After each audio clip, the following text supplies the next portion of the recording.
IMD has announced that this year's rainfall will be around 90%, which is lowest in the last 11 years. अब इसका impact ना सिर्फ farmers पे पड़ेगा, इसका इम्पैक्ट हम पे पड़ेगा, हमारे ग्रोसरी बिल्स पे पड़ेगा, EMI से पड़ेगा, हमारे सारे एक्सपेंसेस पे पड़ेगा. How? Let's take a look. बस फर्स्ट अंडरस्टैंड कि 90% क्या है.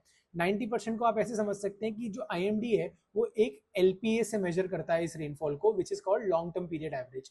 सो इसको समझ के चलें कि अगर लॉन्ग टर्म पीरियड एवरेज 98 से 95% की रेंज में है और इस साल IMD का फोरकास्ट 90% है, this means it is below average, right. Now we all know कि अगर बारिश कम होती है तो इसका, और अनइवन भी हो जाती है, तो इसका डायरेक्ट इम्पैक्ट हमारा रूरल डिमांड पे पड़ता है, जो कि स्लगिश हो जाती है, जहां से हमारा वेजिटेबल फूड और एडिबल ऑयल्स वगैरह आता है. तो यानी कि कंज्यूमर प्राइस इंडेक्स, जो रिटेल इन्फ्लेशन होता है, उस पर फर्क पड़ सकता है. अब इस retail inflation, consumer price inflation की रीडिंग 3.4% कुछ आई थी अप्रैल में, which is still slightly lower than the 4% threshold of the RBI, जो RBI की एक कंफर्ट लिमिट है.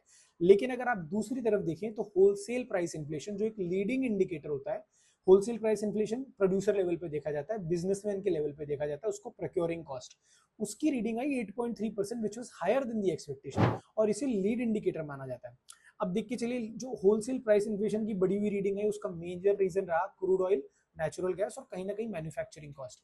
इसका मेन रीजन ये रहा. तो अब इसकी जियोपॉलिटिकल टेंशंस की वजह से जो स्टेट ऑफ हॉर्मुज और वेस्ट एशिया में कंसर्न रहा है, उसकी वजह से ये कारण रहा है. लेकिन क्या ये महंगाई धीरे धीरे रिटेल को पास होने का अभी की तरफ जा रही है कि नहीं, यहाँ पे ये देखना बहुत इंपॉर्टेंट होगा. Now how does all this converge to EMIs? अगर आप RBI का ट्रेजेक्टरी दिखेंगे तो 6.5% से लास्ट 1-1.5 साल में RBI ने इंटरेस्ट रेट को काट के 5.2% पे लाया, मतलब ग्रोथ को रिवाइव करने के लिए ब्याज दरों को नीचे रखा गया. अब यहाँ से फूड इन्फ्लेशन अगर वीकर मॉनसून की वजह से पिकअप होता है और फ्यूल प्राइसेस एलिवेटेड रहते हैं, यानी कि ये डेडली कॉम्बिनेशन है.